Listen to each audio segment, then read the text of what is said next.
მოგესალმებით, ეს არის სათემო რადიო კასპის ხმა და დღევანდელ გადაცემას გავუძღვები მე ნათია ჯანანაშვილი.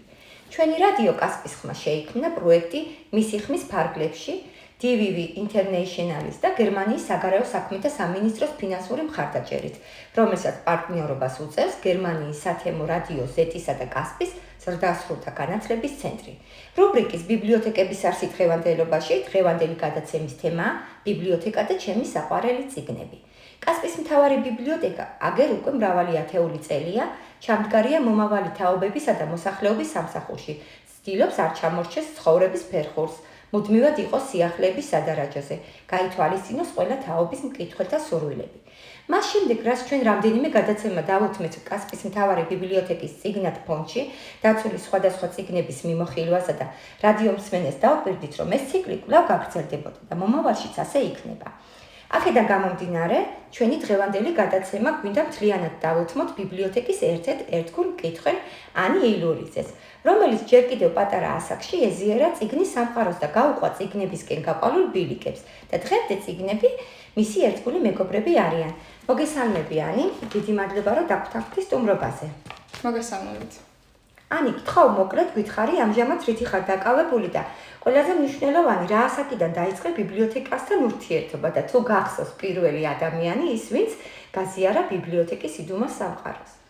ამჟამად ვარ აბიტურიენტი, რაც შეეხება ბიბლიოთეკას საკმაოდ პატარა ვიყავი, დაახლოებით 9 ან 10 წლის და ზუსტად ამ დროს ვაზიარე ბიბლიოთეკის იდუმას სამყაროს და ადამიანი, რომელმაც მართლაც იდუმას სამყაროს მაზიარა, ეს იყო ჩემი ახლობელი ქალბატონი ნათია. პირველი შთაბეჭდილება რა იყო მას შემდეგ, რაც ბიბლიოთეკის კარი შეაღე და დაგვხვდა ეს მრავალფეროვანი წიგნები? პირველი შთაბეჭდილება დღემდე მახსოვს, საკმაოდ ემოციურად დატვირთული იყო, რადგან ამდენი წიგნი, სიფერადე და სიყვარულით ბიბლიოთეკაში ტრელები ნამდვილად დასამახსოვრებელი იყო ჩემთვის. შენი მოლოდინები გამართლდა. კი. შენზე როგორც დამწყებ მკითხვაზე და შემდგომში უკვე როგორც მოზარდზე, რა გავლენა იქონია წიგნებიდან წაკითხულმა ამბებმა? ძალიან დიდი მნიშვნელობა აქვს სწორედ შერშეულ წიგნს, ყველა წაკითხულმა წიგნმა ჩვენ რაღაც ახალი უნდა გვასწავლოს, რომელმაც დიდი როლი თამაშა შემდგომ ჩემს განვითარებაში და რა თქმა უნდა მნიშვნელოვანი იყო თითოეული წაკითხული წიგნიდან რა დასკვნა გამომქონდა და რამდენად მნიშვნელოვანი იყო ეს წიგნი ჩემთვის. როგორ ფიქრობ, ითამაშა თუ არა როლი შენი სამომავლოდ პროფესიის არჩევაში? კი, სხვადასხვა დიდი როლი ითამაშა ჩემი მომავალი პროფესიის არჩევაში. როგორც უკვე აღნიშნე, შენ როგორც მკითხველი კვლავ აგრძელებ ბიბლიოთეკასთან ურთიერთობას. კი, ვაგრძელებ. მიუხედავად იმისა, რომ საკმაოდ აქტიური ხარ, ფიქრობ, ხშირი სტუმარი ხარ ისევ ბიბლიოთეკის. კი, საკმაოდ ხშირი სტუმარი ვარ. სამომავლო გეგმები რა არის? სამომავლო გეგმებს რაც შეეხება, რა თქმა უნდა, გავაგრძელებ ბიბლიოთეკასთან ურთიერთობას და მოვემზადები კარგად ეროვნული გამოცდებისთვის, რადგან მივახციოთ ჩემს წარმატებას და მიზანს რაც მაქვს. როგორ ფიქრობ, ანი, შენს გარშემოს, შენს სამეგობროში, საახლობლოში რამდენად არის მნიშვნელოვანი და იციან თუ არა წიგნის მნიშვნელობა მოზარდებმა?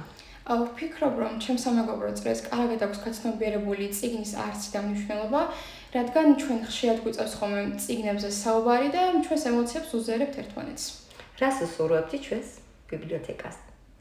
დიდ და ბევრ წარმატებას, რადგან იმსახურებენ, იმიტომ რომ ძალიან საყვარელები და თბილები არიან და მკითხველებს უსურვებ, რომ არაზრს შეწყვიტონ წიგნებთან ურთიერთობას და ბიბლიოთეკასთან, რადგან მართლაც რომ ეს იდუმალი სამყარო ბიბლიოთეკის. დიდი მადლობა მინდა ანი გადაგიხადო. კარგია დრო რომ გამონახე მიუხედავად იმისა, რომ საკმაოდ დატვირთული ხარ და სანამ დავასრულებთ ჩვენი ურთიერთობას, მინდა სამომავლო გეგმებზე ვისაუბრო. რა პროფესია აირჩიე სამომავლოდ? სამომავლოდ ავირჩიე ფსიქოლოგიის პროფესია და მინდა რომ სწავლა გავაგრძელო ივანე ჯავახიშვილის სახელმწიფო უნივერსიტეტში და ვფიქრობ, რომ ეს კარგი აზრია, რადგან მინდა რომ ჩემი პროფესიით შემდგომში დავეხმარო რასაკვირველია ჯერ ბავშვებს. მინდა რომ გავაგრძელო ჩემი პროფესია სკოლაში და ვიყო სკოლის ფსიქოლოგი, არა მხოლოდ სკოლის, ვფიქრობ რომ საბავშვო ბაღებშიც ძალიან სჭირდებათ ეს ამ პროფესიით ადამიანი. რატომ მიიღე გადაწყვეტილება რომ ამ კუთხით განვითარებულიყავი და ფსიქოლოგიას თვის დაგეთმო შენი წლები?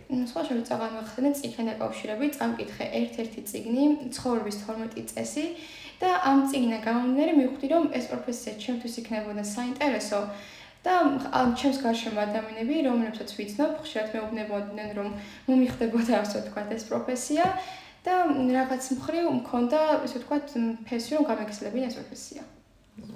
რომელ სკოლას წარმოადგენენ? სწავლობ კასპის ნომერ 1 საჯარო სკოლაში და ვარ მე-12 კლასის მასწავლებელი. მე ვიცი, რომ საკმაოდ აქტიურად ხარ ჩაბმული ზრდასრულთა განვითარების ცენტრში სხვადასხვა ტრენინგებზე. ამაზეც რომ მოკლედ ვისაუბროთ.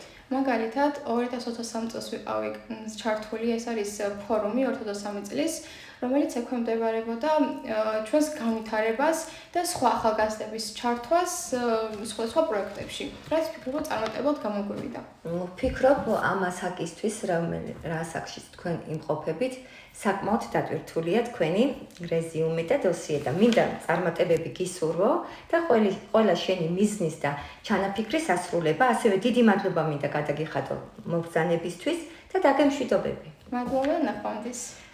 ასევე დავემშვიდობები ჩემს მენელს და მადლობას გადავუხდი DVV International-ს, გერმანიის საგარეო საქმეთა სამინისტროს ფინანსური მხარდაჭერისთვის, გერმანიის სათემო რადიო Z-სა და კასპის ზრდასრულთა განათლების ცენტრის პარტნიორობისთვის.